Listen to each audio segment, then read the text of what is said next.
Hi friends, welcome back to my channel.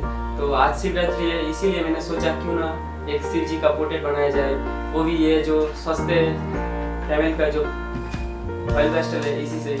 तो चलो ये बनाते हैं, अच्छा लगे तो प्लीज़ एक लाइक कर देना और ऐसा अच्छा वीडियो पाने के लिए चैनल को सब्सक्राइब करने के साथ साथ बेल आइकन को फॉलो कर देना मत भूलिए। और एक बार फ्रेंड्स कमेंट करके जरूर बताना ये वीडियो कैसा हुआ। तो चलो शुरू करते हैं।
तो फ्रेंड्स फिर मिलेंगे कोई नया टॉपिक लेके।